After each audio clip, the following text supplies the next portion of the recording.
Okay, so before we get into follow up, if you could give me just a moment for some shameless self promotion here, Let's do it. Corey. I have a personal retreat planner that I have been working on. And by the time this episode goes live, I believe you will be able to purchase it. Actually, Nice. I know you'll be able to purchase Okay. it. All right. Good. I've had some back and forth with Jesse at New Year, who has helped me bring this product to life. And there is a product page for it. So the link will be in the show notes. It's basically the planner that I have always wanted. Like, we even got some fountain pen friendly paper for it, and it's follows my personal retreat process. So that's kind of like your quarterly plan. Then there's your weekly plans and your daily plans with the goals that they all align. And when you have that alignment, it creates the motivation to show up every day and take action on the things that are important, and the clarity to cut the things that aren't. And personal retreats are something that's very important to me. So this is basically something you could bring and do your personal retreat right in the notebook. There's an example. There'll be a video on the sales page so you can see what it looks like. And once you have that personal retreat, then you can use that as your weekly and your daily planner as you go through your day, do the time blocking and a lot of the tactics that we're going to talk about actually in today's book. Nice. So I'm pretty excited about this. Like I said, the link will be in the show notes. I believe it's going to be $29, and we'll have a discount if you want to get a subscription, which is basically like 4 of them at a time. So you'll get a little bit of a discount. You'll get access to my my video course. As we talked about in the pro show, personal retreats is where I want to plant my flag.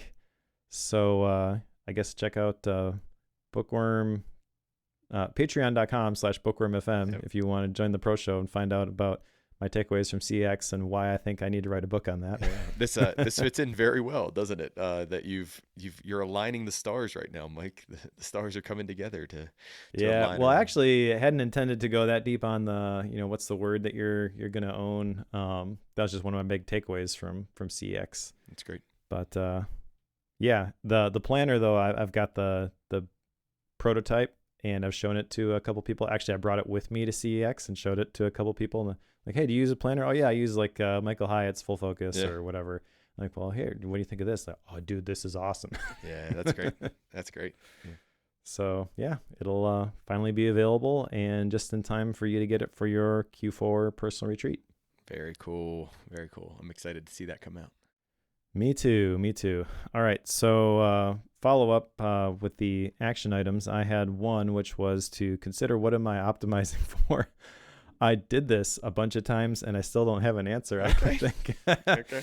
Because I'm not quite sure exactly how to answer that question, but I do have some things that I've done as a result of asking that question. Okay. So I put together a business dashboard for my creator business that I probably should have had a long time ago, where I'm tracking the number of new email subscribers every day. I'm tracking the total number of email subscribers, number of YouTube subscribers, things like that. So I have to go into the services and find the numbers, basically. And I'm pulling some of those numbers from my Kit account, by the way, using Zapier and writing them to a Google Sheet. Zapier has this thing called Copilot now, where if you choose, have you used Zapier much? I have, yeah. In the past, Okay, so I don't currently, but I've used it in the past. Okay, so you know how you can like select an app and it'll show you all the different actions that you can take? Well, basically what they have now is this AI feature where you can say, I don't want any of those actions. I want something that does this, and then it'll build it for you. So getting the number of new email subscribers from Kit is not an action that is supported. You can like write something to a specific subscriber's account, but using the Copilot AI thing within 45 seconds, I had that action that I always wanted. You're vibe coding Zapier is what you're doing. Yes. Yeah, Yes, exactly. Yeah. And it's amazing. It's when I started, I was like, "There's no way this is gonna work." The first thing that went through my head totally worked. First thing that went through my head was you said you were gonna pull all these metrics. And I was like, "Are you really going to like manually update all those metrics?" And then the second thing that went through my head is, nope. Do these services really offer you the metric via an API or via something else? And you've obviously found a way to do it. So that's crazy. Yeah, they do not. But Zapier, at least, because they have access to the API endpoints, can cobble something together based on some natural language vibe coding, which I was really impressed with. The reason that I use Zapier in the first place was there's an app that's part of SetApp called Numerics where you can have certain integrations, but they don't integrate with Kit for whatever reason. So I'm like, well, they integrate with Google Sheets. Maybe I could grab that number from Zapier, write it to a Google Sheet, and then pull it in. Still not 100% sold on that solution. Okay. The Numerics app it looks really nice, and if it has the numbers you need, it's great. But it's very picky about the way that it wants things formatted. So it's the data it wants in a different format than Zapier really is designed to write it. Okay. And I got to figure all that out yet. But yeah, Zapier I've been very impressed with the tools that are available there to basically build whatever That's automation really you cool. want. Yeah. Yeah, that's really cool. All right, so are we ready for my follow-up item? Yeah, go ahead. So my follow-up item was ask myself the questions at the end of the Science of Scaling book. And what I'll tell you is, based on our conversation last time, you'll hopefully I'm not giving away anything too much for people who haven't listened yet. It didn't really apply a ton to my world. It was a book written for a different audience. So I thought about this idea of impossible goal, and I'm working down through these, utilize time as a tool and all this stuff. And really, like, I tried to just make it with a personal goal, and it went okay, right? Like, I asked these questions and it went okay. Like, it wasn't great. It was still like a decent framework to work through the questions and just think about things that I wouldn't normally think about. But overall, it was all right. Like, I'm left with like a lukewarm feeling about, one of the questions is, what will you let go of keeping you where you're at now? Well, okay. Like, that was a good question. It taught me one of the things I need to let go of. But it really wasn't for scaling. It was really just for me to achieve the goal that I want to achieve. So I can't tell you that anything like monumental came out of it, but it was a decent framework to work through those. All right. So you haven't decided to quit your job and move to the mountains or anything yet? Well, listen, I would move to the mountains tomorrow, Mike. Right? Like I don't want you to ever I don't want you to ever get confused about this. Like Katie would not. So Katie is the anchor. She is the rock that keeps us where we are. But no, if it was up to me, that we'd be over there, out west yonder somewhere, farming and figuring out. And Katie, it's hilarious. Katie tells me, she's like, you would hate that life. Like, you would absolutely hate that life. And I'm like, nah, it'd be amazing. It'd be wonderful. So, yeah. Go west, young man. Yeah. I mean, I can read books. I can read as long as I have an internet connection, right? Like Starlink's great now. So, I can read books and talk to you and do other fun stuff. But no, we're still here. We're still plugging. All right. Yeah. Ready to talk about today's book? Let's talk about frogs. All right. Yeah. So today's book is Eat That Frog by Brian Tracy. This was, I think, the first productivity book that I ever read. We read the 4th edition, right? That's the one that you have? Yes, 4th edition. Mm-hmm. Okay, which is why I picked it, honestly, because the 4th edition was just released. And I remember when I first read this thinking, this book is amazing. It's completely life-changing. And I've gotten some distance from it. And I have kind of embraced a different perspective on some of the productivity advice that I've accumulated over the years, shall we say. Mm-hmm. And I was curious if rereading this, I would still think of it fondly, or if I would be like, this is complete garbage, and we need to burn this book and make sure nobody reads it again. I mean, those are the two extremes in my head. For sure. It sounds ridiculous, but that was my my thinking going into this. Is I'm either going to love this or I'm going to hate this. So I have to ask you a question. In the academic world, we will get a new edition of a book, and they'll do certain books that are like time tested and they're like the seminal work in whatever it is. You'll be on like the 17th edition of the book. And if you look at like the 1st edition compared to the 17th edition, yeah, some of the figures are better. They've introduced new problems. The examples are more modern, whatever it might be. But like 95% of the book, 97% of the book is exactly the same. All we did was wrap a new cover around it, and that allowed us to charge, $160 again, compared to letting everybody buy it on Amazon used for $43. So my question for you, by no means am I thinking that Brian Tracy did this in that way. I'm just curious, do you remember from the 1st edition of the book, like if you did like a compare and contrast between the two, is it a lot different? Is it a little bit different? Do you have any gauge on that, or was it too long ago since the last time you Well, read it? to tell you the truth, I probably have the original on my bookshelf back there, but I did not dig it out and do the side by side comparison. That being said, this book is only 114 Yeah. pages with 2 new sections. And so what I think happened is it is significantly tighter Oh, yeah. than the one that I read. Okay.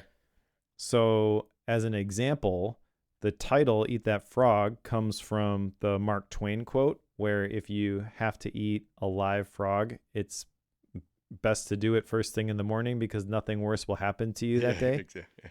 He went through that so fast that he didn't even attribute the quote to Mark Twain, and he didn't use the full quote. It was just the key idea. So it came off to me as like I've been talking about this for years. You don't need all of that background. Here is the core essence. And I'm kind of curious, whether you picked up on any of that. Like if you thought, there's pieces missing to this, or if you were able to grok it just the way that it was, because he covers a lot in those 114 pages. Yeah, I knew of the book. Like I'd always heard of the book, and I knew of the concept of the, eat the frog type of thing, but I never had looked into the book. It never seemed interesting to me. The funny thing about this is it's 21 rules or principles. I forget how he words it, but it's 21 ideas that you're working through to be more productive. And all of these I've implemented at some point in my life, or I've heard about, elaborated on in much more detail in different places. So to kind of like back my way into the question you asked me, reading this, I didn't feel like he was too light or too short or needed to provide a lot more detail on any one of them. I thought like, oh yeah, I got that. Now, I might have been biased because I've heard people talk about them in more detail in other places. So if these are brand new to you, you might go, "Wow, but I don't really get that." But even in here, like you're talking about it being like tight and being concise, when he gives you the principle, he gives you a good example. At least for the most part, he gives you a good example that like, oh, I could implement that tomorrow. Like I could easily implement that tomorrow. Yes. I think I was not left wanting dramatically more on any of the 21 ideas. Yeah. So that I think, we'll get into, I want to, for this episode, crank through all 21 of these ideas because I don't know how to like pick and choose individual ones. I think we can go through them very quickly, and if there's one that we want to kind of unpack further, we can just do it in line there. But I think it's intended to, you read through these and you're going to pick one or two to implement. The whole subtitle that I've got on the physical book right here. See, physical books, Cory, for the win. Yeah, I don't read this. Go ahead. 21 great ways to stop procrastinating and get more done in less time. So when you find yourself procrastinating, basically, these are all tactics that you can use to overcome that procrastination is maybe the best way to frame this. Before we get into the individual tactics, though, there is a introduction section, which I think is important. You want to mention something before we get there? Let me pause you 1 second. If you had to say the like main thesis of this book, or the thing that is the most important, without looking at your notes, like try to just think of it outline, top of mind, what would you say is the main and most important thing of this book? I think it's actually in the introduction. I think there's more for you to do than you can possibly get done. And so you have to get real clear on what is the most important thing to do and laser focus on that. Okay. We're in the same boat then, because mine was pick the one thing that matters and don't do anything else until that thing is done. like that. And we're saying the same thing. We're just saying it differently. It's like pick the one thing that actually matters and don't even think about anything else until that one thing is done. And I think that's if you get nothing else out of the book, I think that's a really strong, helpful idea. Absolutely. Yeah. So let's get into the introduction, which I actually have the most notes of any of the chapters. Me too. In the introduction. Me too. So he mentions new tasks keep rolling in like the waves of the ocean. You will never get caught up with everything. You need to be able to select the most important task, get started on it, and get it done both well and quickly. I think that is the most succinct explanation of productivity that I have ever heard, that I don't think anybody anywhere could possibly argue with. Mm-hmm. Mm-hmm. It has nothing to do with, well, you just got to do more. It's really just pick the thing you want to do, follow through on it. Yep. And then he also mentions the frog eating in this section, which I talked briefly about. There's 2 rules for frog eating. First one, if you have to eat 2 frogs, eat the ugliest one first. So if you have 2 things that you're procrastinating on, the one that you are most repelled by, that's what you should do earlier in the day. Mm-hmm. And then the second rule of frog eating, if you have to eat a live frog at all, it doesn't pay to sit and look at it for very long. Yep. Guilty. Same.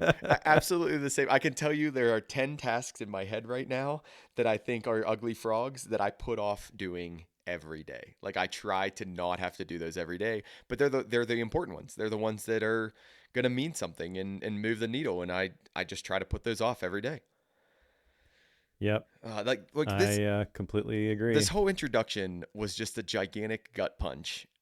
And at the same time that you're being like punched in the gut of like, oh yes, I should be doing this, he's also motivating you at the same time, because he's like, oh, and these are learnable skills, and be the person that you intend to be, and like all this stuff. So you're feeling bad and good at the same time, and it just is like this mind bender of a first introduction chapter, not in a bad way, in like a really good way. Like I think in a really good way. Yeah. Anything else in the introduction before we get into the tactics? One of the things that I find interesting in the introduction is, and I'd have to think about this a lot harder to make it like a definitive statement, but I feel like he covers a lot of bases well. Like he doesn't, I don't feel like there's any major gaps in his argument. Like he covers it well, where he's basically saying like, hey, here's the rule, and then here's like why this matters, and then here are ways to do it, and oh, by the way, you can learn this, and here are some like things to think about. Like one of the things to think about, activity's not accomplishment. Okay, that's huge in the productivity space. Like I can feel productive by checking my email every 14 seconds, but I'm not really accomplishing anything. I'm just like doing some mindless activity. My point being is I think he does a really good job at covering the bases before he launches into what really could be, and he even says it, right? Like a choppy book. It's like a choppy 100 pages of 21 things. And it's like, he says they're complete in themselves. So essentially you don't need a thread to run through all of this. Productivity is the thread, but you don't need one. Like here's an idea. Here's an idea. Here's an idea. And I just think he does a good job on the launch covering all his bases. So at this point I can launch into number 1. All right. So I guess we should mention, before we get into the tactics, the format.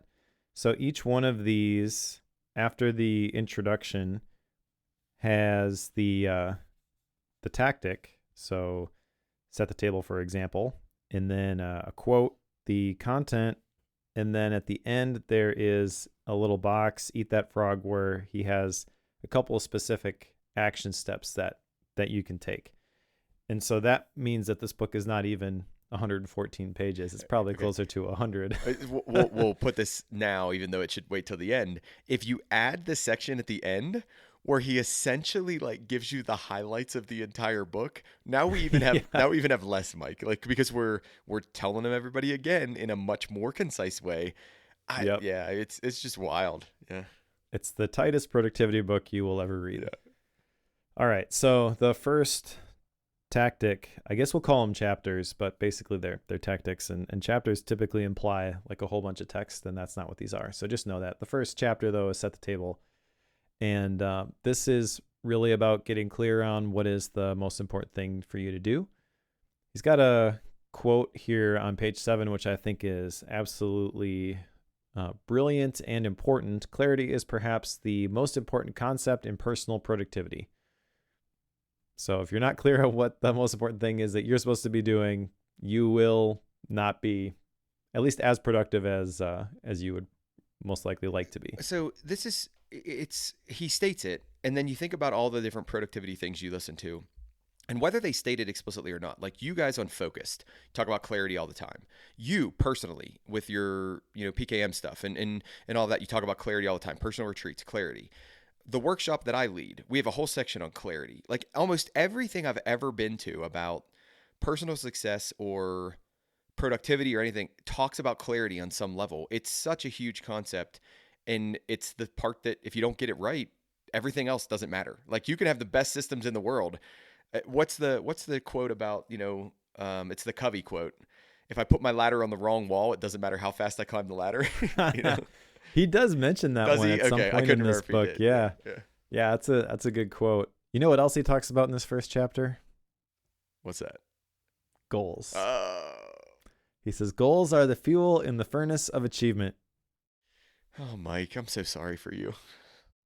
Yeah, so I think I'm coming around a little bit on this.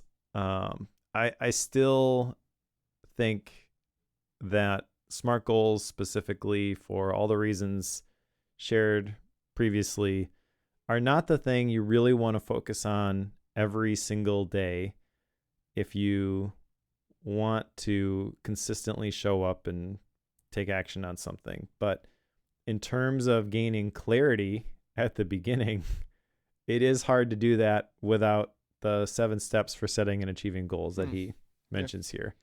So real quickly, step 1, decide exactly what you want. Step 2, write it down. Step 3, set a deadline and sub-deadlines if necessary. Really all that's doing is forcing you to act. Step 4, make a list of everything you can think of that you are going to have to do to achieve your goal.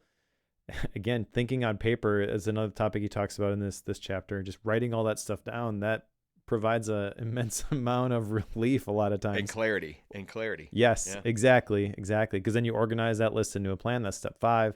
Step 6, take action on your plan immediately. Step 7, resolve to do something every single day that moves you toward your major goal. That's the one that I think is maybe easy to overlook how profound that is.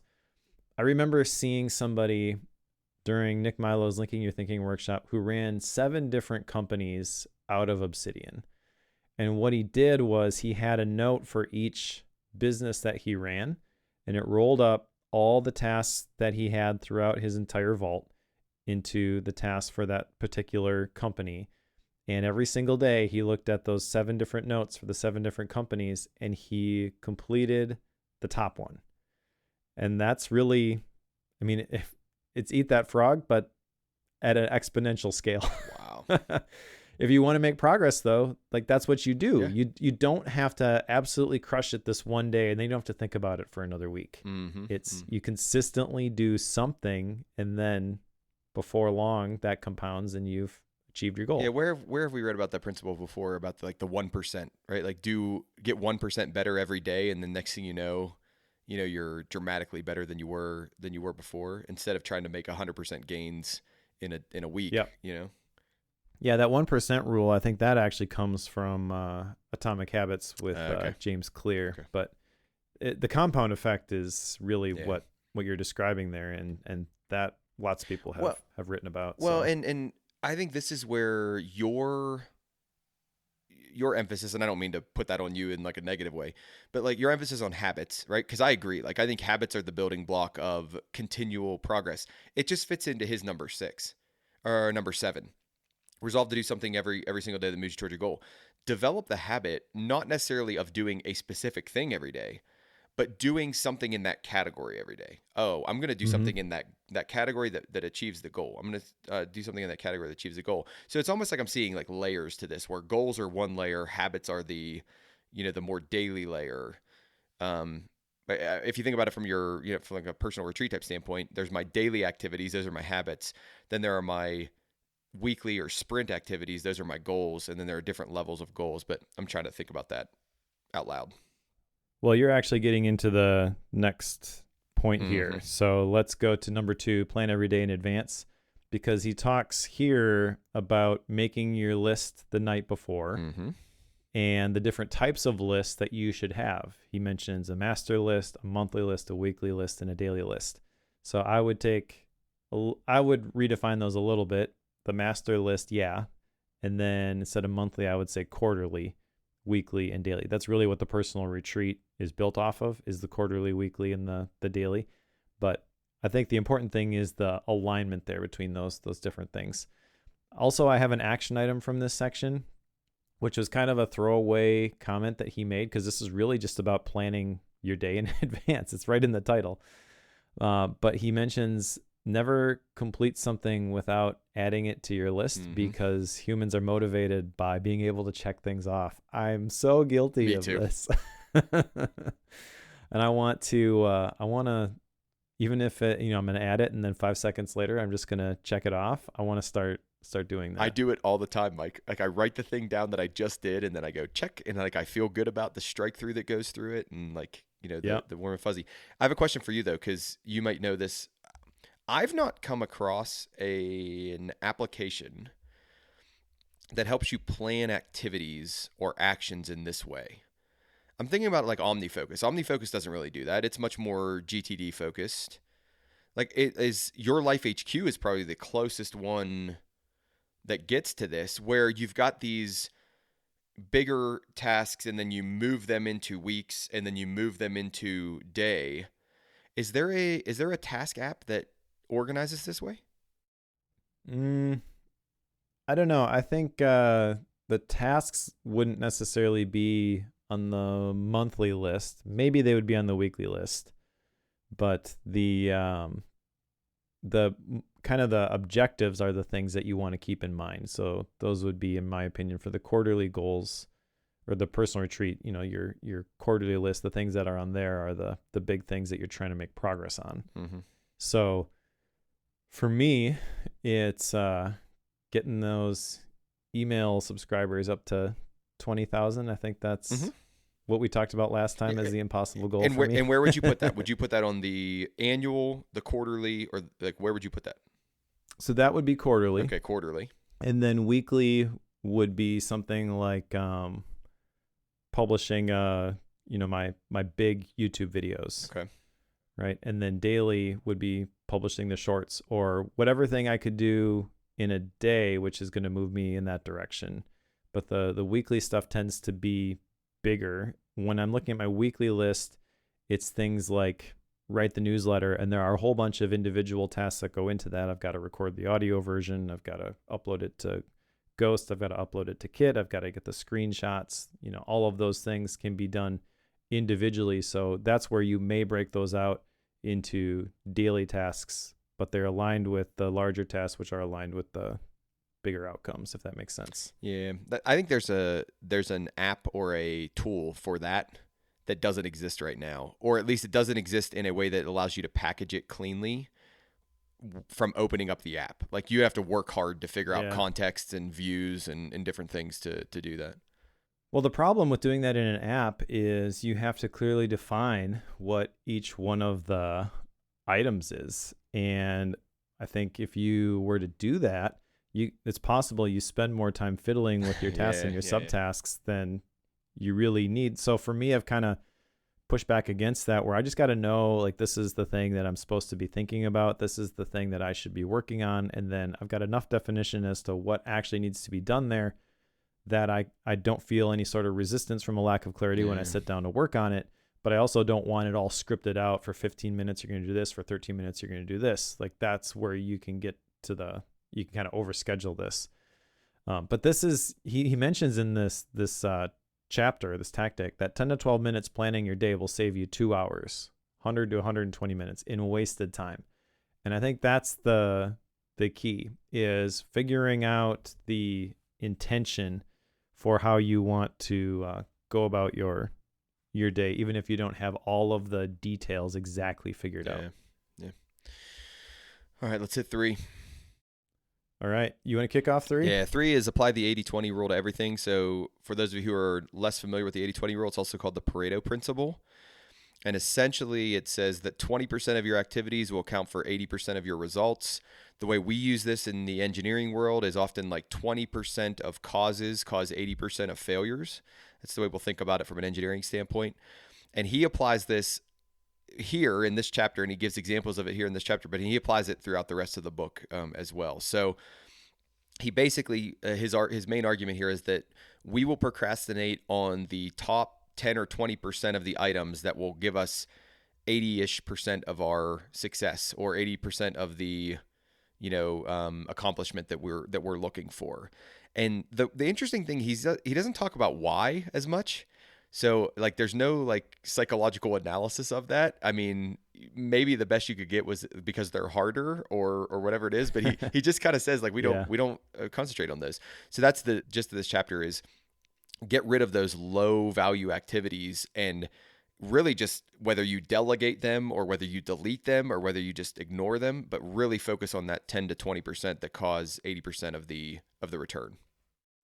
Yeah, and I think this is a really important idea, and he kind of specifically addresses one of the things that is difficult about this, maybe, is that the most valuable tasks are often the hardest and the most complex. So if you don't spend the time thinking about them, that ambiguity means you're going to find something simpler, easier for you to do, and those small things tend to multiply. So if you know what the most important thing is, but you haven't clearly defined it, which is why I have a to clarify section on my task dashboard, then you'll just grab whatever is easy. And then by doing that, you open up, I could do this other thing that's easy. And then you get to the end of the day and you didn't take action on the things that are really valuable. So I like the 80-20 principle. I think you can take this actually a step further. So you can 80-20 the 80-20, and you really get clear on the one thing that's going to provide the most value. But he defines this really well. I mean, there are whole books written on the 80-20 principle, but a very great, I think this is a great summary in just a couple of pages. If he wanted to elaborate on this, right, he could have used the example of Buffett. We read about that in Charlie Munger's book, about how Buffett will say, like, write down 25 things, get rid of the bottom 20, so only keep the top 5. And then from the top 5, only work on the first one or whatever it is, right? Like, it's that stack tier list, which is exactly what you just said, is take the 80-20, take that 20 and then do 80-20 on it again. And that's really what you should care about, which is awesome. I think it's a good advice. All right. Number 4 is consider the consequences. Dr. Edward Banfield from Harvard is a researcher that he quotes in this chapter who did 40 years of research that showed long time perspective is the most accurate single predictor of upward social and economic mobility in America. Basically, if you think with the future in mind, you will be more successful. There's a couple of reasons for this. I think the big thing is you connect to the why. It creates that motivation. Motivation requires motive, he mentions. The more clearly you define the potential positive impact, the more motivated you will become. And really the goal is to have that future intent influence your present actions. He's got 3 questions for maximum productivity, which I think are pretty good. What are my highest value activities? What can I and only I do that, if done well, will make a real difference? And what is the most valuable use of my time right now? Can I interject? If you just asked the third one, like, I mean, if you just asked the third one, like you talk about the 80-20 rule, you're in my mind, you're 80% of the way there. Like if I stopped teaching class, got done with my classes and I hit my office and I just went, what is the most valuable thing I could do with my time right now? And I took 10 seconds to reflect on that, and then I did the thing that came to my mind, I would have a significantly more productive day than I normally do. Because I hit my office and I go, man, I'm tired, and I'm worn out before my next class, whatever. Like I don't think about what the next most valuable thing for me to do is, and then I end up getting distracted and doing something silly. What a cool principle! Like what a cool principle. Yeah, I do like the 3 questions though, because I think for executives specifically, which is probably his target market, you have all these things that you quote unquote have to do, right? So what are the highest value activities? That brings your list down to still way more than you can possibly do today. Then you ask, what are the things that only I can do? Okay, well that eliminates half of the things on the list. So now we've got a smaller list to work from. Okay, so now what is the most valuable thing? That ultimately is where you want to get to. There's a principle in here he mentions, do first things first and second things not at all. Yeah, exactly. I like the law of forced efficiency. There's never enough time to do everything, but there's always enough time to do the most important things. And I think that's a Yes. really good framing of, getting you out of that mindset of like, well, I don't have enough time to do it all, so I'm just not going to do anything, or I'm going to like be really lazy about the things that I can do. I like the reframing of that. That's very valuable and powerful, I think. Me too. That's really good. All right. Number 5 is practice creative procrastination. This actually gets at something that I don't know if you've read the book Procrastinate on Purpose by Rory Vaden. I haven't. Okay. So that must have been before you joined Yep. the show, but that is basically this principle expanded into an entire book. Okay. And really it's just deciding what you're going to procrastinate on. So he hits on the main point there. Everybody procrastinates. The difference between high and low performers is that they choose what they are going to procrastinate on instead of just giving in, which I think is really brilliant. So you want to continually review your life, find those low value activities that you can abandon. Those are the ones that you want to put off, and then you want to make sure that you do the most important stuff right away. Have you ever heard of the word posteriorities before? Because I've never seen the word posteriorities before, and I thought that was an impressive thing. So basically, posteriorities are those things that you shouldn't do. They're the ones you should intentionally procrastinate on and get rid of if you can. And I just thought that was hilarious. I thought this chapter was great. Yeah, I'd never heard that word before, but I get what he's saying there. Yep. So yeah. Interesting chapter. I'm not sure. Seems like these kind of go in a specific order. I'm not sure I would have slotted this one in at number 5, but so I think it's I was going to talk. It's a good one. I was going to talk to you about that later, and maybe in style and rating. It's like they're connected. So he says that they're complete in themselves, which they are. I agree, but they are definitely connected. Like, and if you are attuned while you're reading it, you're like, oh, this ties into that last principle, or this ties into the one we talked about 2 principles ago. So there's definitely thinking in these principles and how they relate to each other. He just doesn't go to the length of saying it, like calling it out, I would say. Yeah, they do kind of stand alone as, if he had a blog, these are individual blog posts, but there's definitely some backlinks here. Yeah. Can I do 6? Cause this was my least favorite chapter. Yeah. Okay. So this is my least favorite chapter. It's the ABC method. So he says, use the ABCDE method continually. It's a priority setting technique where basically you have A items that are very important, something you must do. And then you can, if you have sub items, you go A1, A2, A3. B items, defined as a task that you should do, but there are mild consequences. C items are tasks that are defined as something that would be nice to do, but there are no consequences at all. D is tasked for something that can delegate to someone else. And then E is something that you should eliminate altogether. I'm not going to tell you I don't think this is a good principle. I don't like the thought of doing this at all, Mike. Like, to actually go and do this. But I think he says in the beginning of this is like, this might be the most valuable or one of the most valuable things you can do with your tasks and your actions. I just don't like this one at all. It feels wrong to me, even though I think it would be crazy effective.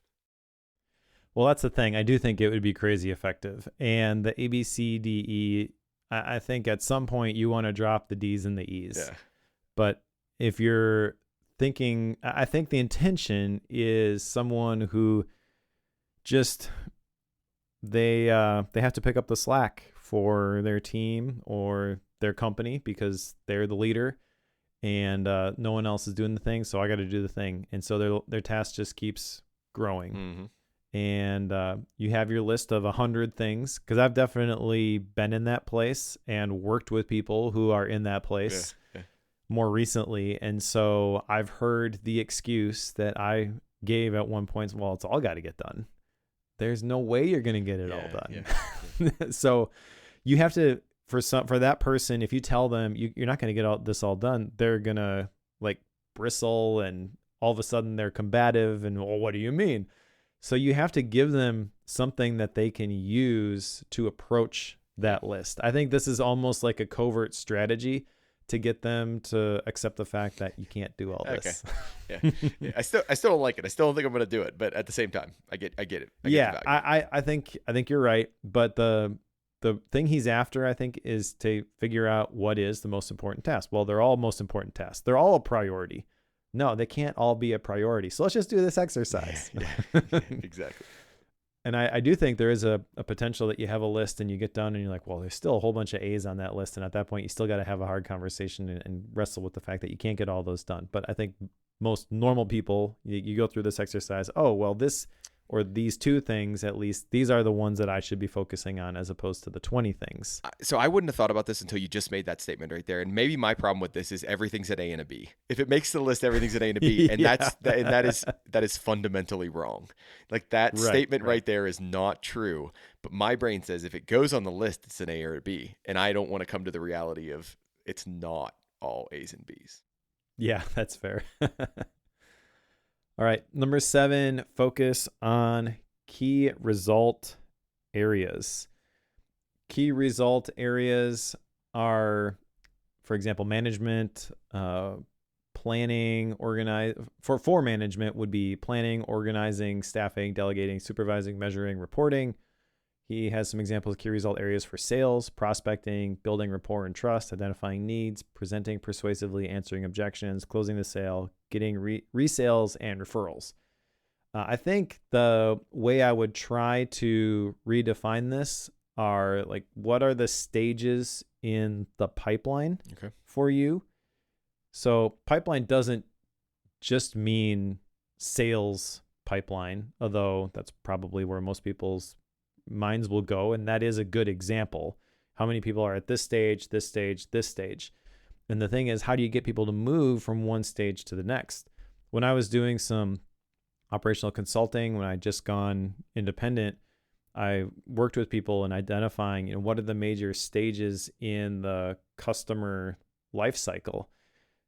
Step 1, they got to become aware of you. So how do they do that? What platform are you showing up at and creating content for? And then what's the action that you want to take to get them onto your email list? From there, what are you doing to build trust with the individual? What is the thing that you want them to buy? Where they actually go from a lead to a customer. Once they're a customer, what does that journey look like? Is there a ladder of products and services that you want to offer your ideal customer? So thinking through all that stuff in terms of what is it that you do. I think I have a general idea of this, but I could definitely get more clear on it. Related to that, I have an action item from this section, which is not, build all that stuff out. It is to answer the question, what one skill, if I developed and did it in an excellent fashion, would have the greatest positive impact on my career? Mike, you're speaking my language here, because like I said, chapter 6 was my least favorite. Chapter 7 might be my favorite. And the reason why is because why am I on the payroll? Now, granted, that's very like business focused, but like, why am I here? Like, why am I the person who needs to do this thing? And if you can answer that question, I mean, like it gives you so much clarity. So we talk about tying back into these other concepts. It gives you so much clarity on what should I be doing right now with my time? How do I prioritize things? What do I rate an A? What do I rate a B? What do I rate a C? But if you don't know the answer to that question, like, why am I here? Why am I on the payroll? Like, why do they care about me? And then the other piece of that, you get down into what's the one skill that if I did it in an excellent fashion would have the greatest positive impact. Like, if you just thought about that, the clarity that brings, like, oh my gosh, but we don't often do that. We allow ourselves to be distracted. But if you did that and you said, okay, even if it's not like the main priority, but like in my free time, in my spare time, in that little extra time, I'm going to develop that skill. Man, oh man, like how quickly you'd advance or how much progress you'd make. This chapter just killed it. Like, I thought this chapter was amazing. It's so good. And kind of the thing that is implicit here is that everything is figure outable if you're curious and you really want to learn, which I think is absolutely true. And I think this chapter is the one where he said, basically, go ask everybody. Right. Like, so he's like, okay, hey, Mike, what's the one skill I need to develop for Bookworm podcast? Hey, audience, what's the one skill I need to develop for the Bookworm podcast? Like, go out and actually like crowdsource that and let them tell you. He's like, people will gladly tell you. Your boss will tell you. Your boss's boss will tell you. Right. Like, and it just takes the barrier from like, oh, that's difficult. Like, I'm going to have to like, I don't know how to do that. No, just let other people tell you and then think about it. You're a smart person. I loved it. Like, you can hear it in my voice. Like, I just loved this chapter. All right. The next one is apply the law of 3. And the law of three says that 3 of your core tasks contain most of the value you contribute to your business or organization. Your rewards, both financial and emotional, will always be in direct proportion to the value of your contributions. So it's worth figuring out what are the 3 most important goals in your life right now.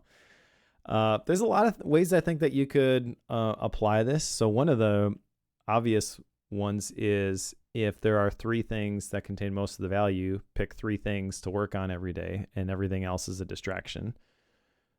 There's a bunch of tangential stuff in here though. Like he has a bunch of questions that you can ask, kind of like an informal survey / assessment. And he actually says in there, whatever your initial response is, go with that. You'll be surprised by the accuracy of your answers when you force yourself to answer in 30 seconds or less. I like that forcing function. He also mentions that time management is a means to an end, which for a book on time management, to frame it that way feels refreshing, in my opinion. He's basically saying, so we're talking about time management, but this really isn't the most important thing. The most important thing is your relationships, and 85% of your happiness is going to come from the relationships.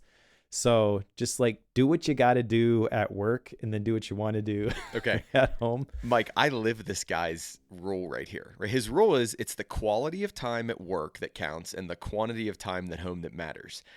And like I would have never been able to express this, but like I try to live this. It's like when I'm at work, it's go time. Like we're putting in quality time from the time I hit the floor to the time I leave, or the time I leave the car to the time I hit the car again. And it's because I want to get home to be with my family. Like I love you all. I love my job. I'm not, it's not a matter of me trying to rush through things. It's a matter of me wanting to be the focused I can be so I can at home with my family. And the reason why this resonates is because I think it's so true. What does work care about? Work cares about the results. That's what they're measuring. That's what they care about. What does your family care about? Your family actually doesn't care about the results nearly as much as they care about the fact that you're there and you're hanging out and you're spending time. Now, results matter at some point there, but like if you don't do the best job coaching soccer tonight, what are your kids going to remember? Are they going to remember that you didn't do the best job coaching soccer tonight, or that you were their coach for the season? Like they're going to remember that you were their coach. Like it's just so, it's just so good. Like I can't even explain it. It's just so good. Yeah, it is I definitely like that quote, and I put a little key emoji next to it, which is, this is something that is important. And my action item from this section is to work all the time that you work. Yes. Because I don't have the place that I can go to do the work. I do have the co-working space, and I've toyed around with that, but I can't record there. And there's so much of my work that involves me recording podcasts or videos or showing up for calls, and just the variables of, is there going to be noise downtown outside the window, when I'm there, or are people going to be loud in the common space right outside my door? I can't deal with that, so I have a quiet place. I can close the door here, but also the minute that I open it, my family is right there most of the days. So there are plenty of opportunities for distraction if I allow them. But if I'm real clear on what my top priority is, with the main thing that I'm trying to get done in a day, then I feel like I should be able to just focus on that, get it done. And then, because it's based on what I get done, the quicker I get my work done, the quicker I don't have to worry about it. And there's nothing to say that I can't be done with work by 1 p.m. and then just hang out with my family in the afternoon. The only thing that's preventing me from doing that is me. Yeah. And one of the things I want to make sure we state here is he doesn't go into this, but I think the things we've read about in other places, or the things we've thought about in other places. So you think about like a Pomodoro timer. If you do a 45-15 Pomodoro timer, that doesn't mean that 15 minutes is wasted time. No, what that's letting you do is that's letting you reset. That way the 45 minutes is focus time. Or it doesn't mean that the lunch outside in the sunshine for 30 minutes is wasted time. That's allowing you to be productive for when you're planning that productive time. It's more just like, okay, if I'm going to stand at the coffee machine or the water cooler or whatever you want to say and talk to my colleagues for 45 minutes, that's probably not the most effective use of my time if I want to get home to my family and spend quality time with my family. Like, and I think this is a really solid advice and solid, rule to follow. Yep. 100% agree. All right. The next one, number 9, prepare thoroughly before you begin. This is basically about preparing your environment before you sit down to start to work. So he talks about cleaning up your desk and eliminating the friction so that, you've got one thing that you're working on at a time. I don't have an action item from this chapter, but one of the things that stood out to me is assuming the body language of a high performer. I tend to slouch a lot. And I never thought that was a big deal. I'm going to try not to do that as much anymore. Yeah, okay. That makes sense. I mean, that makes total sense. I've thought about that with my dress. So my version of that is the dress. It's like, oh, it doesn't matter what I wear. I can wear a hat. I can wear a hoodie, yada, yada. And then I think about like, no, actually it matters when you walk into a room when the students are looking at you and you're in like a hoodie versus a button down shirt. So, but my first action item out of the book comes out of this one is basically any flat space or any flat surface becomes a place for me to pile things. And what I'll tell you, Mike, is my work surfaces are chaos. Like they're absolute chaos. And I need to get that organized because I think I would feel a lot better walking in and I wouldn't feel as just crazy. So that's one of mine is get your workspaces organized. That way you can prepare well. I literally just cleaned my whole office and did that exact thing. The closet is still a mess, but my desks are clean. Well, cleanish. Yeah. The YouTube desk here is probably the messiest just because there's a bunch of stuff on it. Yep. But like I have a notepad where I'm taking notes with my pen as we're going through here, just so that you don't hear me clicking on the keyboard all the time. All the ink and stuff is over there. But my main desk, which is behind the camera, that's where I do most of the writing. That one is very clean. It's got my keyboard, and then the rest of it is blank. And I actually have the top-down camera, so I can grab my notepad, just like doodle something if I wanted a top-down camera view. And having everything clean so that I can actually just walk in and use any of the areas of my office has eliminated a lot of friction. Yeah, I need to do that. That's an action item for me for sure. All right.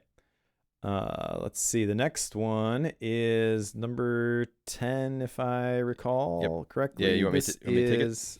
Yeah, go for it. Okay, so this one's take one barrel at a time. It took me a little while to figure out why it was titled Take One Barrel at a Time. He gives an example of, running like this major race. And essentially the way you know where to go is they put like an oil barrel every like half mile or whatever it is. And all you're doing is looking for It was every 5 kilometers. Is that what it was? Okay. So every 3.1 miles, which that clicked for me then, because he's talking, I think, about like running through the desert. Yeah. And so you can barely see the next one that you gotta run towards. But yeah, that's all you need. It's just, that's the direction, the compass, we're going that way. Mm-hmm. Yeah. So it took me a while to get that, like to understand, like, wait, why did he call it one oil barrel at a time? And then I understood, right? Like what he was meaning at, but basically he's saying, get rid of the huge task. And another way I would word this is get rid of the project. Stop thinking about it as a project and start thinking about it as single actions. Something about the huge task, start thinking about it as single actions, and basically just do the next single action, the next single action, the next single action. And you'll notice that over time, those single actions come together and the project gets done, or the big milestone is achieved, or whatever it is. And his example here that, just caught me, off guard and was so appropriate is health and fitness are accomplished by eating a little less and exercising a little more. Day after day, month after month. And it's like, it's so true. Like if you read the research, you do, whatever it is, like, these fad diets, there's all this stuff, but really what you do is just eat a little bit less than you did the day before, and you're going to be fine. Exercise a little bit more than you did the day before, and you're going to be fine. And that's what's so hard. Like that is what's so hard about it, is the consistency aspect of it. Yeah. It's simple, but not easy. And the major point, I agree that take it one oil barrel at a time. That feels a little bit clumsy maybe for most people, especially because you need the story in order for that to make sense. Yep. But the main point is that you don't need to get all the way to the goal. You just need to get as far as you can see. So focus on that single action that you can take. And then he says that you can accomplish extraordinary things by just focusing on the next action. And I agree with that as long as you're clear on the overall direction that you're trying to go. Yep. All right. Number 11, we finally talk about habits. Actually, he talked about habits in the beginning too, I think, in the introduction. But form new habits, become a new person. And really it's about habit formation, but not just getting rid of old habits, but replacing them with new habits. And then he's got 12 steps to habit formation. Identify your desire, believe in yourself, write it down, make a list of 3 or more benefits, analyze your starting point, set a deadline, make a list of all your obstacles, identify any necessary information, make a list of all the involved parties, make a plan and get started, practice visualization, decide not to quit.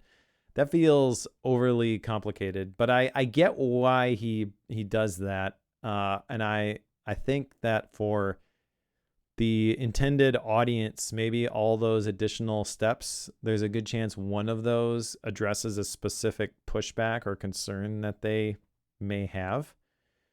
I don't think if you're trying to change your habits that this is the book you read. There's lots of better ones, but I agree. There is one specific thing in this chapter that I really liked, and that is the just for today mantra. He says that you can do just about anything new and different if it is just for one day. And so if you find yourself procrastinating, because that's really the topic of the book, right? Overcoming that procrastination and doing the things that you know you should be doing, know you need to do, but you just have trouble following through and doing it. You can kind of trick yourself if you say, well, I'm just going to do it, for this short period of time. Or I'm just going to do it this once. I just have to commit to doing it this once. I don't have to commit to doing it every day for the rest of my life.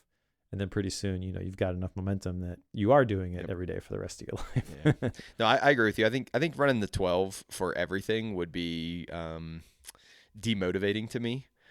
But I think for the big ones, those things that I really want to get rid of an old habit and replace it with a new, better habit, I think this would be really, really good. I think doing essentially a negative version of this too would be valuable. So it's like I have a bad habit that I'm doing, and thinking about these, I would have to think about it more in terms of how I would talk about them. But thinking about the negative consequences of that habit, or what caused that habit, or what's allowing it to continue, and running down through this from like the reverse side of this as well would be interesting too. So overall, I'm good with it, but I would only do this on like the really big habit changes that I wanted to make. Yeah, absolutely. All right. The next one, number 12, upgrade your key skills.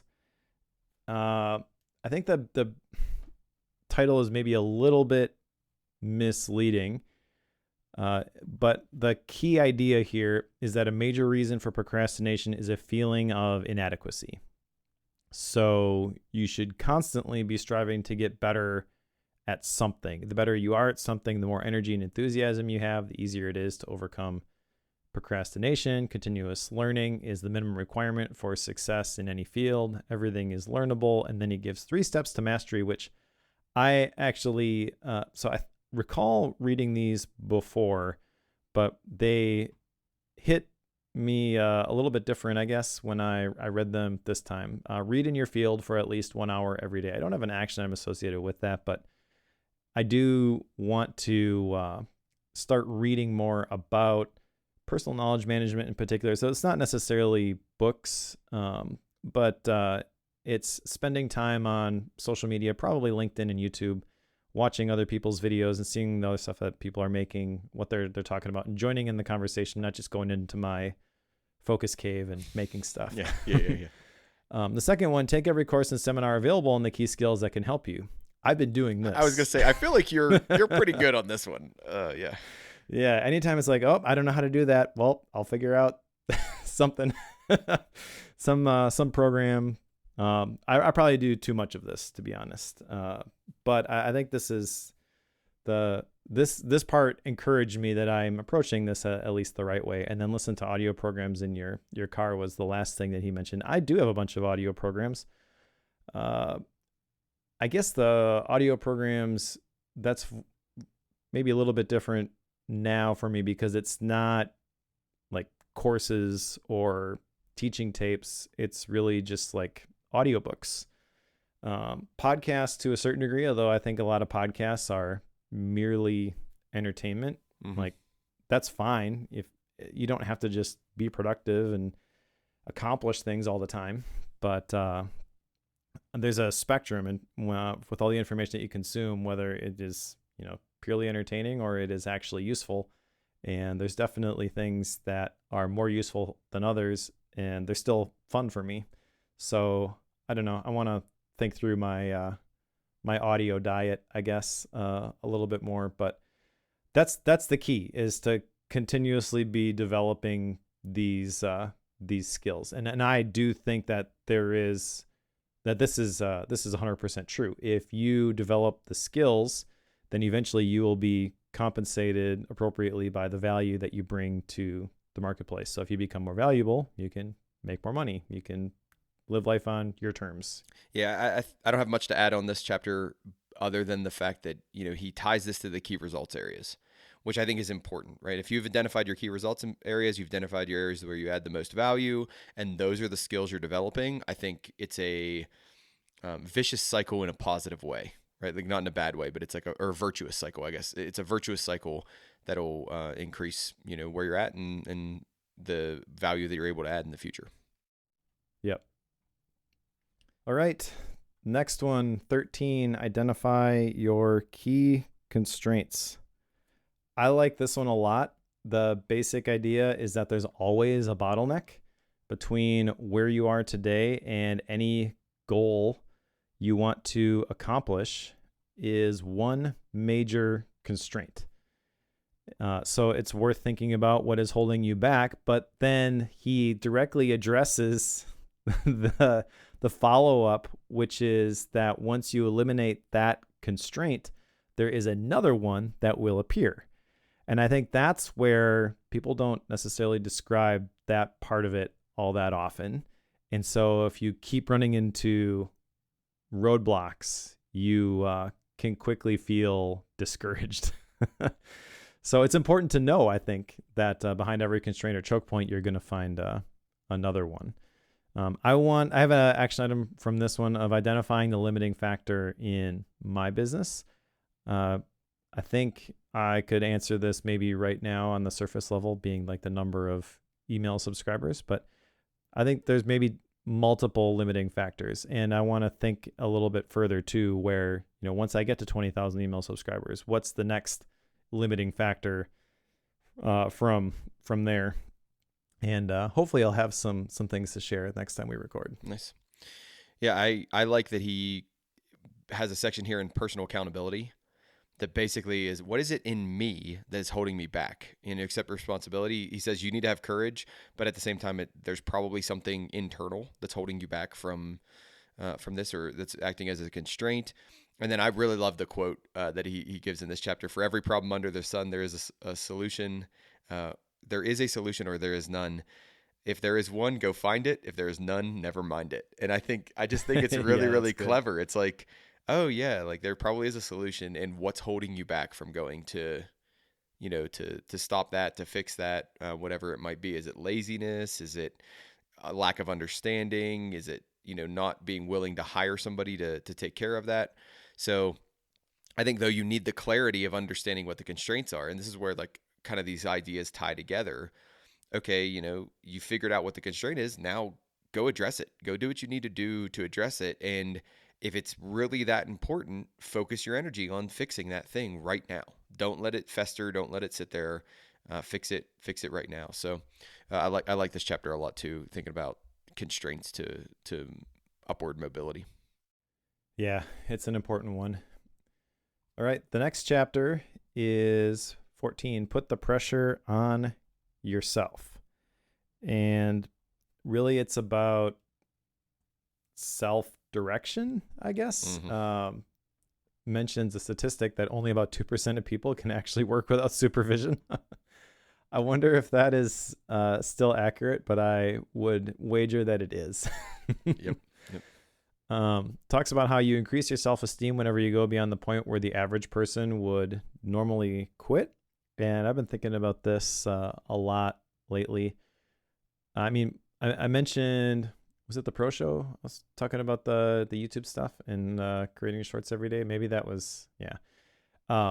So that's something that I was challenged by Doc Rock to do on one of the live calls that I attended with him. And I committed on the call because he's like, yeah, we're gonna do this. And I don't know if anybody else followed through, but it was like, okay, I committed to doing this. I'm going to figure out a way to do this. I'm recognizing that there are things in my creator business where if I take that approach, that naturally elevates me above a bunch of other people. I need to figure out what that looks like for LinkedIn. That's going to be my text-based platform of choice. And it's scary to think about, well, I'm going to show up and create something for LinkedIn every day. But I actually have committed to doing that also for the month of September. Good for you. And every time you get past one of those points and you figure something out, I feel like you do leave a changed, better person, whether it's, you've got a system now which is going to allow you to do this. I think you probably can overcommit also, so you got to be careful with that, but kind of strategically choosing these challenges which are going to force you to change the way that you do things can be a good way to grow. Yeah, I'm mixed on this chapter. So there's parts of this that I like, there's parts of it that I don't.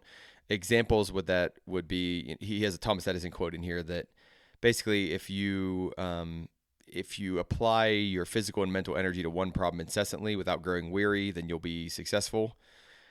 I like that idea. Like, can I apply my physical and mental energy to that one most important thing that I've already determined is the clarity or is my key results area or whatever it might be?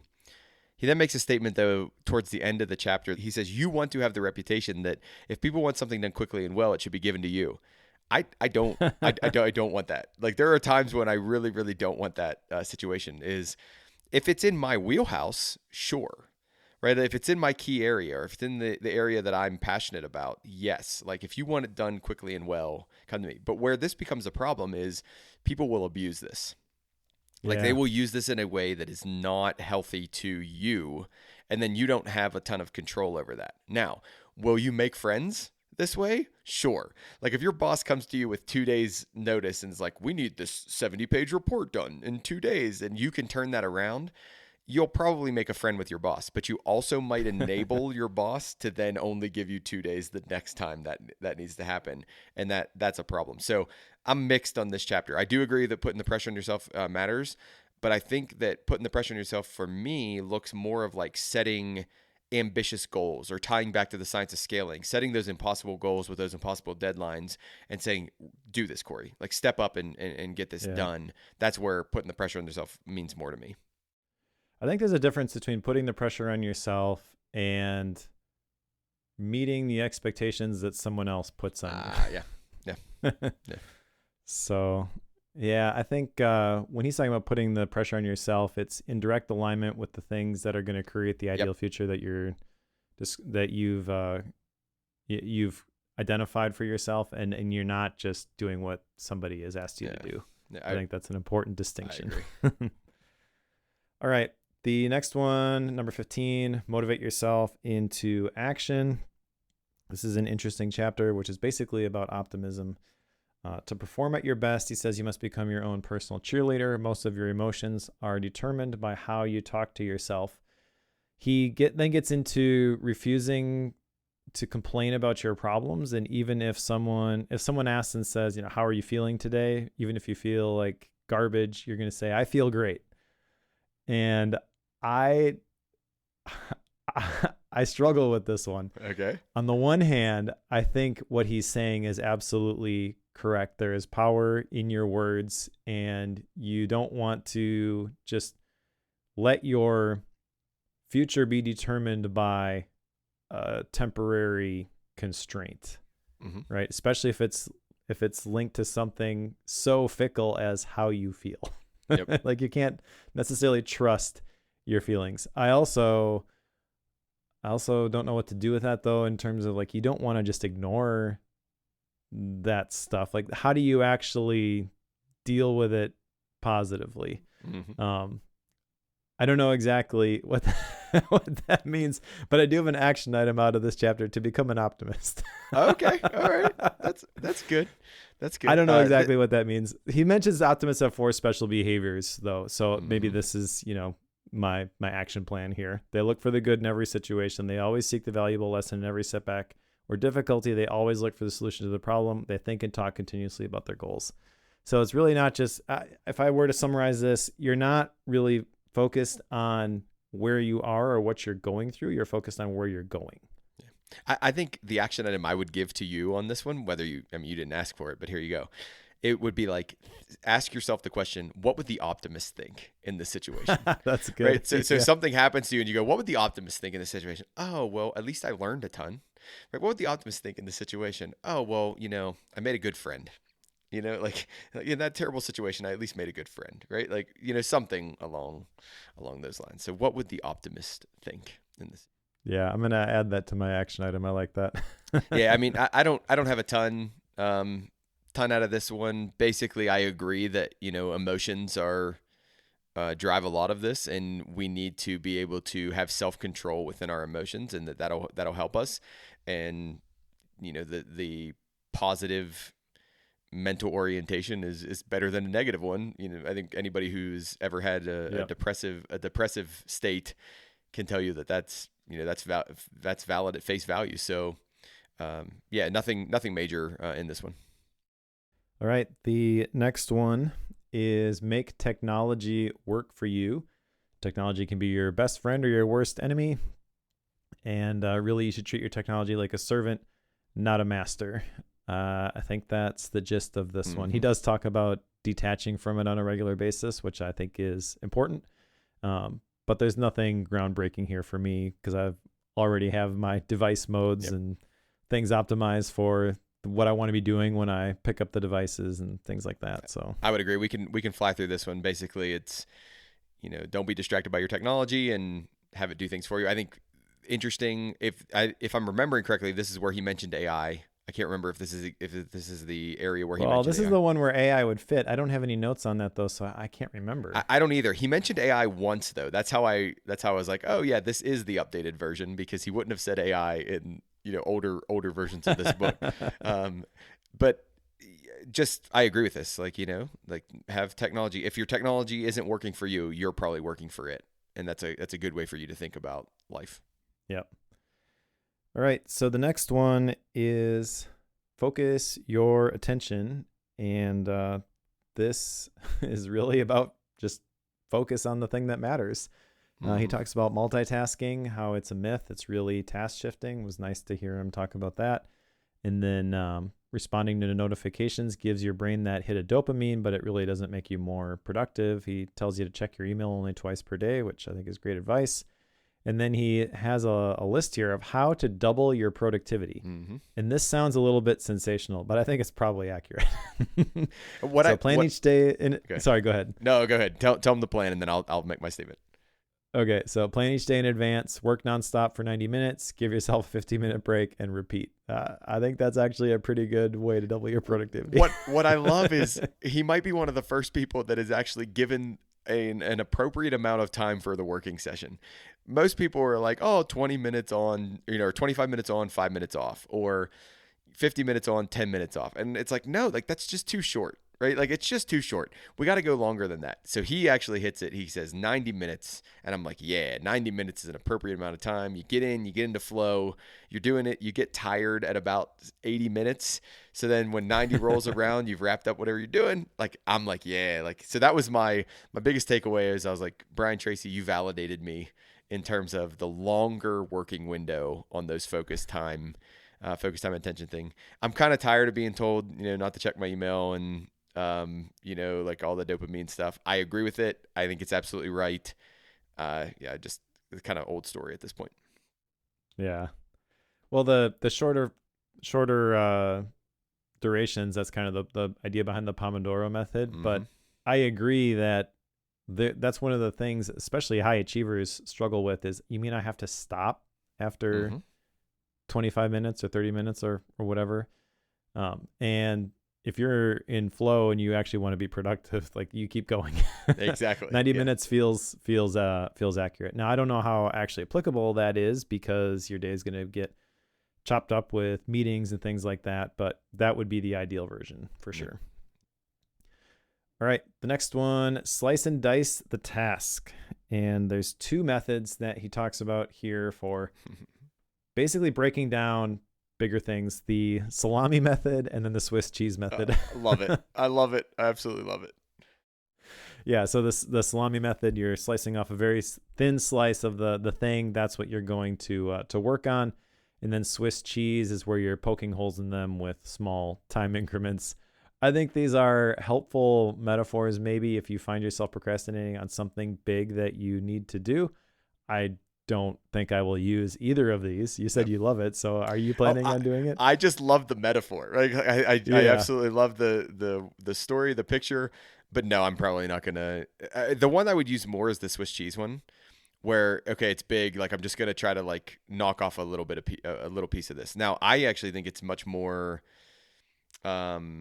A better picture is like knocking off the edge as opposed to slicing a hole through it. But you know, whatever. Yeah. Like teach their own. I think I agree with that, but yeah, you get the point. And this is, I think, where we're starting to see some diminishing returns in terms of the value ideas that he's presenting. Well, and I think the bigger idea out of this one, and the one that means more, is this urge to completion or this compulsion to closure concept that he brings into here. Where, and I can tell you that from personal experience, this is real. The activation energy for me to get started on a task can be really, really high. But if I pick up the smallest little piece of that, then I'm like, oh, okay, that was fun. And then I just keep going. And next thing you know, I've got 5 or 10 different things knocked off of that big, huge task. I think that's the bigger takeaway for me. It's not the specific methods in this section. Yeah, agreed. All right. The next one is to create large chunks of time, which you have done if you are already using his advice to double your productivity. Double 90 minutes up. is a pretty big chunk of time. Yep. Double thumbs up on this one. Yeah. So essentially, he talks about scheduling blocks of time for things that are important. So time blocking for the win. He mentions that you should use a planner and you should make every minute count, which I completely agree with. I've got a planner if you want to do that. I completely agree with this, and we can move on to 20. I'm Cory Hickson, and I approve this message. Yeah, exactly. And I'll stamp the screen. I'll take 20. Okay. Just to give you a break. So 20 is develop a sense of urgency. Basically, that he makes the statement that high performing men and women are action oriented. So he gets into this idea of being action oriented or doing the thing now. Talks about the momentum principle of success. That although it may take a tremendous amount of energy to overcome inertia and to get started, but it takes less energy to keep going. So that's a fairly kind of understandable concept. And you want to be, again, he doubles down on this idea that you want to be the kind of person who does good work and does it efficiently, or does good work and does it quickly. So basically this idea of this sense of urgency comes in. What's interesting to me about this is I reflect on the different work environments that I've been in. Academia doesn't always have a big sense of urgency. Like there are times when academia is, we move at a different pace. And when you tie that with business, so when I do university industry partnerships, industry always moves faster than we do. And they always want to move faster than we do. So they have a massively faster sense of urgency, or a massively higher sense of urgency than we do. And it becomes a conflict at some point. Like you really notice it. You're like, oh, industry wants us to move in like 2 weeks. And our typical timeline is a semester, or, half a semester, or whatever it is. And you see the people butt heads about that. So, yeah, I liked a couple of things from here. He talks a lot about flow in this chapter. Mm-hmm. And one of the interesting things for me is that you can trigger flow through a sense of urgency. So obviously you don't want everything to be urgent all the time, but interesting to think about that as a specific tactic to get into a state of flow, because that's the goal, to get into flow as often as you can.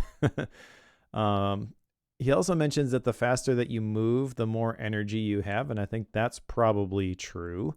And so if you haven't started on anything, then even something small feels like a Herculean task, and it's hard to, I can't even, But if you are moving quickly, some of that stuff, maybe it's just, oh yeah, I can do that quick. And so I've noticed this myself in the last several months. So I think there is definitely some truth to this, and I don't know exactly where I land on the optimal amount of drive you should have related to urgency, but I like the idea here. Yeah.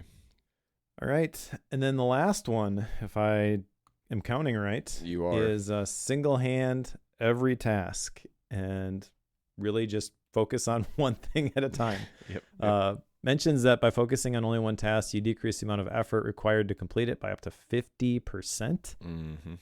And in general, he mentions that you should probably refuse to stop until it's done. I think that is some great advice. I think this is the hardest one for me, but the one that would have the largest impact on my life. If I would stop trying to run multiple tasks at the same time, or if I would stop trying to balance so many things, one of the challenges I have is this is a direct conflict with the work that I do at the university, right? And that's kind of like externally put on me, and I have to figure out a way to do this, right? So it's going to probably look like, time blocking in a better way. How do I time block in a way to where my teaching activities, I'm single-minded, solely focused on the teaching, but then my creative activities, I'm solely minded on the creative activities, where the big hurdle that comes in is office hours. So office hours are often a time where I can work on something else, whether it's prep for the next class or whether it's some creative project or something like that. But you never know when a student's going to pop in. And when they pop in, you have to stop what you're doing. So it immediately breaks down this single-minded or the single-handed idea. So this is one of the ones, this is actually a second action item for me, is like, I need to rethink my schedule. I need to rethink my workday. I need to rethink what I'm doing. Does it mean that my schedule shifts to where the single-minded tasks are in a block that's more protected, or that the ones that the most important ones that I want to be single-minded are in the protected block, to where they aren't as susceptible to people coming in and messing around with them. So that's an action item for me out of this one. Nice. All right. And then there's two more sections to the book, but I think at least the first one we can cover here pretty quickly. Yep. The next part of the book is a discussion and action guide. And this basically restates all 21 tactics with some follow-up questions. So if we were to have a discussion about this, we're going to start a Eat That Frog book club. We could tackle one of these a week, for example. Set the table is decide exactly what you want. Clarity is essential. What are your short-term and long-term goals? Right? So that is the big takeaway from that particular section. And there's little one-liners and questions associated with each one of these. I don't think this particular section is I'll just say I don't think it's all that valuable. I think the real value comes from the action boxes where they say at the end of every single chapter with Eat That Frog, and they've got a couple different steps. I feel like those are better. They offer a little bit more detail, but the things that are in that action discussion guide are kind of like a simplified version of that. In terms of you as an individual listening to this podcast, applying the principles from the book, I don't think there's a whole lot in this action discussion section. I would agree. It was a summary with maybe a little bit more, but I don't think it added that much to the book. Yeah, the next section though is new, and I think there is some good stuff here, and that is the 4 accelerators. So the 4 accelerators here are calendar organization, productivity, self-discipline, and task completion. And it's really a bunch of numbered lists for things to keep in mind. If you really want to accelerate your calendar organization, for example, set clear goals for yourself every day, time block your schedule, prioritize your tasks, work on high priority tasks during your peak productivity hours, limit meetings whenever possible, be patient with yourself, incorporate breaks and self-care. That'll give you an idea for what the other ones are like. We don't need to run through all of them. But I think if you are just wanting, and this sounds stupid because the book is so short, but people who love services like Blinkist, where they just want the summaries, like just give me the information. Information is not going to solve your problem, but whatever, you do you. This is where you go. Yeah. Because these individual steps are really great. And if you applied them, you would transform your life. You're not going to, because there's not enough there. Yeah. But there's the information. This is where he takes the 120-page book and he makes it a 200-page book, because he just flushes out these 4 extra sections at the end, but he didn't do it. He was just like, and yeah, boom, like, here you go. Here's, like, I don't even know how long it was. I don't remember how long it was, but they were super short. Each of those last little bits. Oh, let me look it up. So it's pages 108 to 115. It's all 4 pages, of them. 8 pages. All 4 of them. Yeah, all 4 of them together. That whole section. Yeah. But there's the rest of your 200-page book right there, and he was just like, nah, like I'm good, and I'm not gonna. This is the 4th edition. I'm done. But he's in the 4th edition. Like, I don't remember how many of these have sold, but it's like a popular book. Like, obviously it wasn't necessary. I mean, and he's done well with it. Yep. So I'm actually happy with that decision. But yep. All right. So action items. That is the entire book, and we talked about it longer than you could actually listen to the audiobook version, probably. I hope that's not true. I mean, there's so much in here, though, that there are entire books written on a lot of this stuff. And I think if you just read this book, you're missing out. Like, a lot of the value comes from that context. I didn't realize how profound this book was first time I read it, but not stellar rating quite yet. So action items, I've got several. Yeah, I was going to say, what happened to you? You just went crazy yeah, on this. Yeah, and they're not the ones that I had the first time that I read this too, so that's interesting. They're all different. Never complete something without adding it to my list. Answer what one skill, if I developed it and did an excellent fashion, would have the greatest impact on my career. Work all the time that I work. Identify the limiting factor or factors in my business. Become an optimist. And you added some context to this. What would the optimist think? Yep. Actually, no, that's it. So I've got 5 of them. And then you've got a couple. Yeah, so I've got 2. Get your workspace organized. And that's part of preparing well. And then how can I single handle more tasks, right? How can I set up my schedule or reprioritize things to where when I'm doing a thing, I'm solely focused on that thing? Yep. Makes sense. Yep. All right. Style and rating. I've been dreading this moment. I don't know what to make of this, to be honest, because there is a lot of really great stuff in here, but it's very short. It's kind of intentionally surface level. That being said, I think it's kind of absolutely brilliant in the way that he condensed it and the simplicity of the focus. I think if you were really going to nitpick the content of this book, you could probably shave off between 5 to 7 of these tactics. Okay. All right. But I have no problem with the 21 that are there. And I really love the style of this. There's a quote at the beginning of every chapter, which by looking at those quotes, I realized, I forget which chapter it was, but I've mentioned this Dwight Eisenhower quote and I could never put my finger on where I heard it, where plans are worthless, but planning is everything. Mm-hmm. And then he talked about that quote in this book, and I realized, oh, this is actually where I heard that.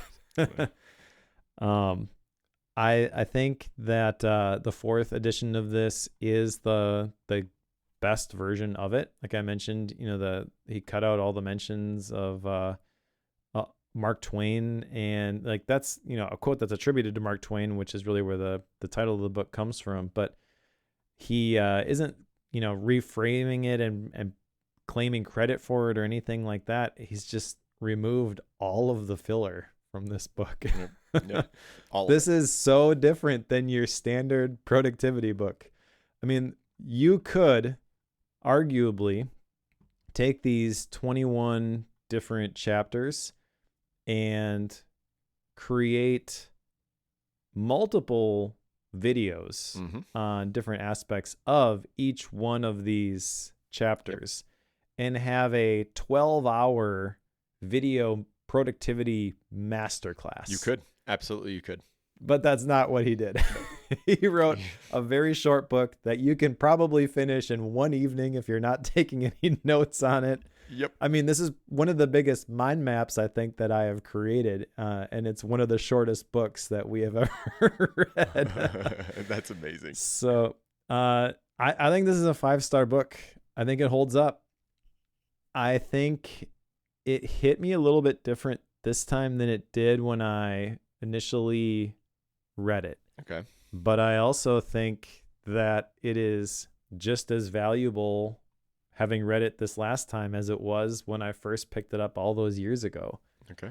I think it's quite possible that depending on where you are in your productivity journey, there will be something different in here every single time that you pick this up where you're like, oh, that's really good. That's speaking directly to my situation.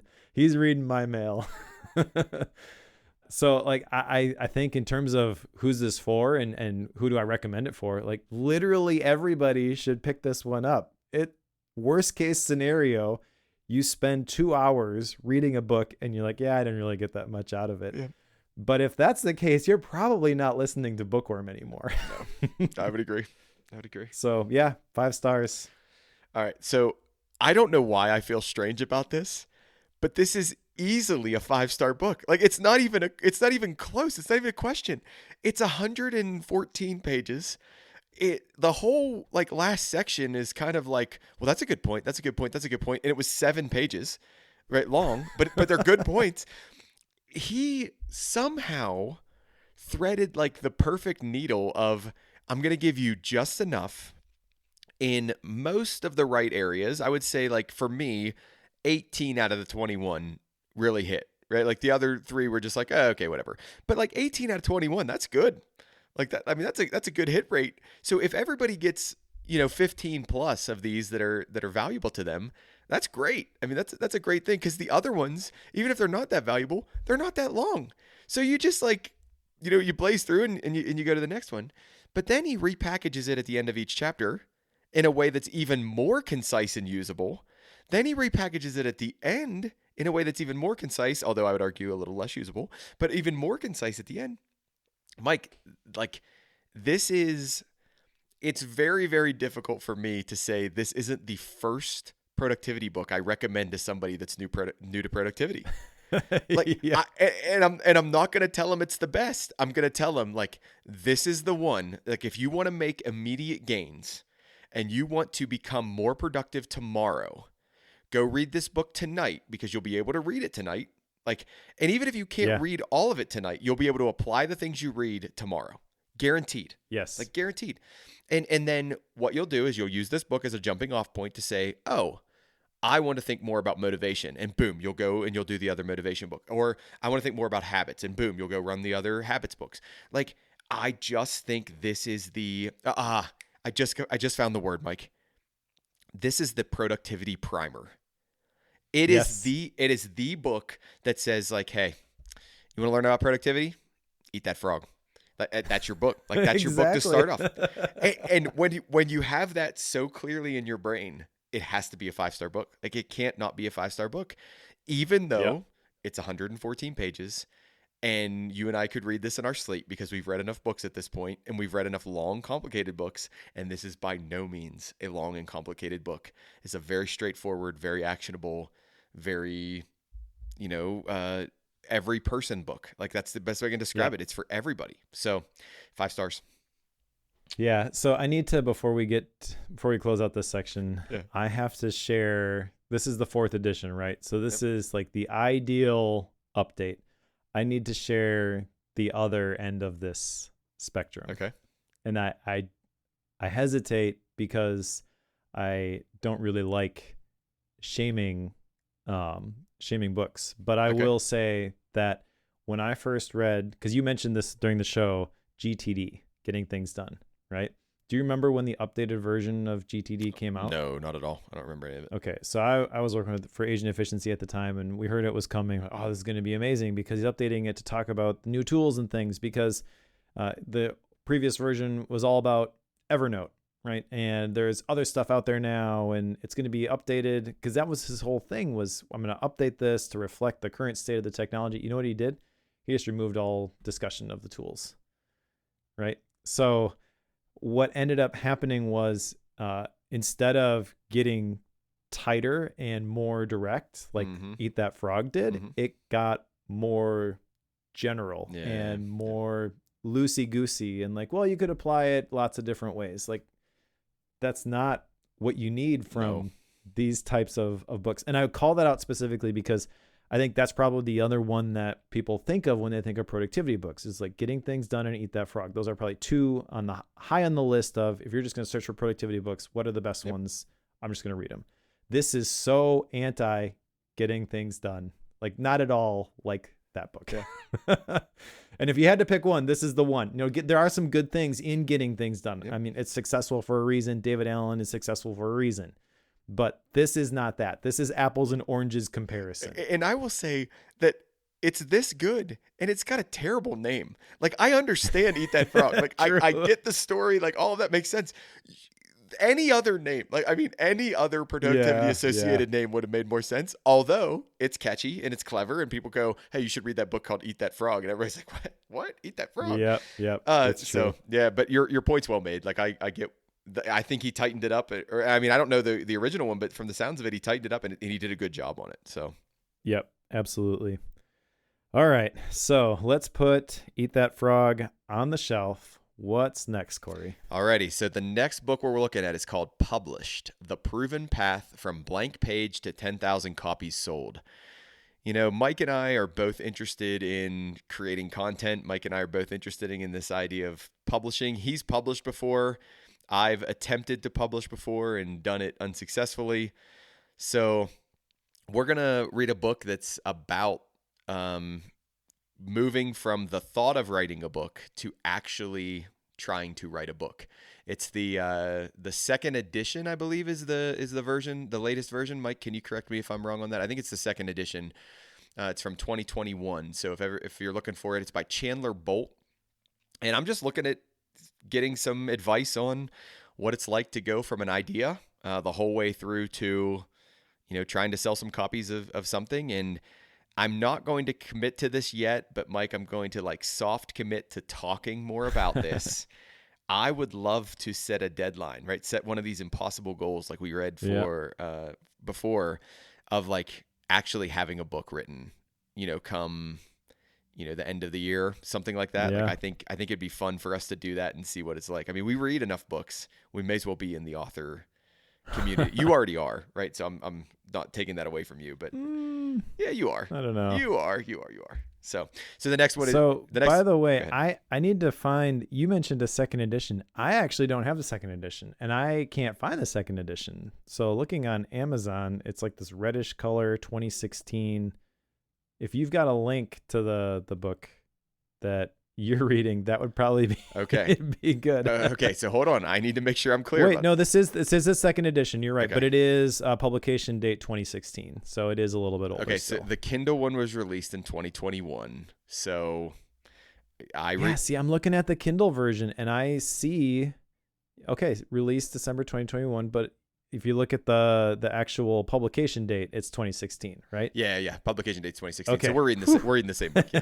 We're reading the same. And again, Mike, I don't think they're going to be that far off. So we're going to be okay. True. We're going to be okay. All right, so that's the next one. Mike, what is going to come up after that? Okay, so I have maybe the the other end of the spectrum in terms of what we just read. Do you know who Chris Guillebeau is? I feel like you've mentioned the name before, but I don't know off the top of my head. Okay, so Chris Guillebeau is famous for the $100 startup, and he was one of the people, I think, behind the World Domination Summit conference back in the day in Portland. Okay. He has a book which has blurbs from Gretchen Rubin, Cal Newport, Susan Cain, Daniel Pink, and it is called Time Anxiety. Nice. The Illusion of Urgency and a Better Way to Live. Okay.